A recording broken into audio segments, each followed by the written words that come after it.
అందరికీ నమస్కారం. ఈ రోజున మన కాపు ఆత్మీయ సమావేశం అందరూ కూడా మహిళలు కూడా బాగా వచ్చారు. అలాగే ఈ కార్యక్రమానికి ఇచ్చేసినటువంటి పశ్చిమ నియోజకవర్గం నుంచి, అలాగే వివిధ గ్రామాల నుంచి, అలాగే తూర్పు నియోజకవర్గం నుంచి వచ్చినటువంటి కాపు సోదరి మనందరికీ కూడా పేరు పేరున ధన్యవాదాలు. మరి 5 సంవత్సరాల నుంచి మనం ఎన్నో రకాలుగా వైఎస్ఆర్ పార్టీలో ఎంతో కొంత ఇబ్బంది పడ్డటువంటి విషయం అందరికీ తెలుసు. ఎలక్షన్ ఎప్పుడు వస్తుందని ఎదురు చూసాం. పవన్ కళ్యాణ్ గారు మరి 19లో పోటీ చేసినప్పటికీ ఎన్నో మరి సేదు అనుభవాలు సవి చూసాం. 2 సార్లు ఓడిపోవటం, ఒకే ఒక్క సీటు గెలిపించుకొని ఆ సీటు కూడా మరి అవతల పార్టీ వాళ్ళు లాక్ అవటం, ఇలాంటి పరిస్థితిలో ఉన్నప్పుడు ఎప్పుడు కూడా నలుగురు ఒకటిగా ఉంటే బలంగా ఉంటుంది, సింగిల్గా ఉంటే బలహీనంగా ఉంటాం. అలాంటి సందర్భంలో చంద్రబాబు నాయుడు గారు వారు జైలుకి వెళ్ళినప్పుడు, చంద్రబాబు నాయుడు గారు జైలుకి వెళ్ళటం అనేది ఎవరు ఊహించినటువంటి సంఘటన. అలాంటి వ్యక్తిని జైలుకి పంపటం అనేది పవన్ కళ్యాణ్ గారు జీర్ణించుకోలేకపోయారు.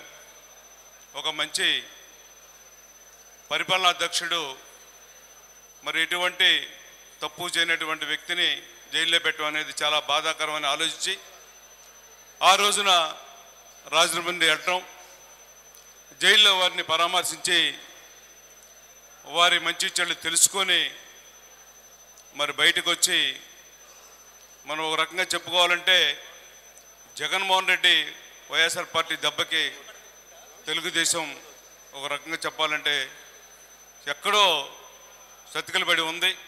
అలాంటి పార్టీని మన పవన్ కళ్యాణ్ గారు వారికి మద్దతు ఇచ్చి పార్టీని మరి బతికించి ఇవాళ మనందరం కూడా నరేంద్ర మోడీ గారి బీజేపీ, చంద్రబాబు నాయుడు గారి తెలుగుదేశం, పవర్ స్టార్ పవన్ కళ్యాణ్ గారు జనసేన.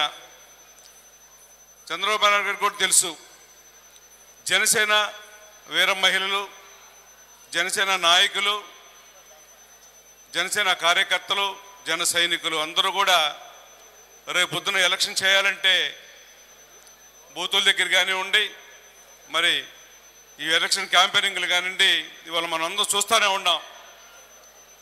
జన సైనికులు ముందుకు వచ్చి పార్టీని ముందుకు తీసుకెళ్ళటం, మరి ఇవాళ 100 నుంచి 130 సీట్లు వస్తాయని అనేది ఎన్డీఏ కూటమి అనుకుంటున్నారంటే అది జనసేన మరి బలమని మనం అందరం కూడా నమ్ముతున్నాం, వాళ్ళు కూడా నమ్ముతున్నారు. ఆ నమ్మకాన్ని మనం వమ్ము చేయకుండా మనం అందరం కూడా రేపొద్దున రాష్ట్రం బాగుండాలంటే రాష్ట్రం బాగు కోసం పవన్ కళ్యాణ్ గారు పిలిపించారు కాబట్టి, అలాగే తెలుగుదేశాన్ని మనందరం ఎన్డీఏ కూటమిని బలపరిచి మనందరం వారికి అండదండలుగా ఉండి పార్టీని గెలిపించుకొని రాష్ట్రాన్ని పరిపాలన ముందుంచి మరి పరిపాలనాధ్యక్షుడిగా మరి చంద్రబాబు నాయుడికి అనుభవం ఉన్నటువంటి వాస్తవం, నీతి నిజాయితీ పరుడుగా పవన్ కళ్యాణ్ గారికి ఉన్నటువంటి మనం చూస్తూనే ఉన్నాం. 300 మంది రైతులు చనిపోయి ఉండి చాలా ఇబ్బంది పరిస్థితుల్లో ఉంటే వారు కష్టపడి సంపాదించిన డబ్బులు మరి వారి ఇంటింటికి వెళ్ళి 30 కోట్ల రూపాయలు మన సొంత నిధులతో ఇటువంటి అనేది అది ఎవరికి ఏ రాజకీయ నాయకుడు కూడా ఆలోచన కూడా రాని విషయం.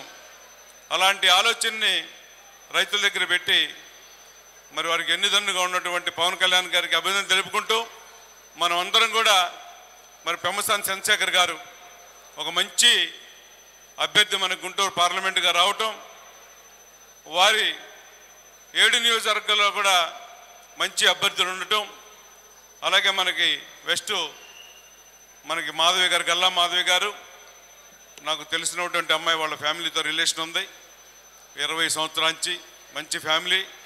అలాంటి అమ్మాయి మనకు రావటం, వారితో భవిష్యత్తులో మనం మంచి మంచి కార్యక్రమాలు, అభివృద్ధి కార్యక్రమాలు, మనకు ఏదైనా పని ఉండా కూడా వారి దగ్గరికి వెళ్ళి పని చేయించుకునే అంత సమర్థత, మరి ఆ స్వతంత్రం ఉంది. కాబట్టి మనం అందరం వారిని మంచి మెజార్టీతో గెలిపించుకోవాలని కోరుకుంటూ నాకు ఈ అవకాశం ఇచ్చినటువంటి మనం వాళ్ళందరికీ కూడా పేరు పేరున సెలవు తీసుకున్నాను. జై జనసేన, జై తెలుగుదేశం, జై బీజేపీ.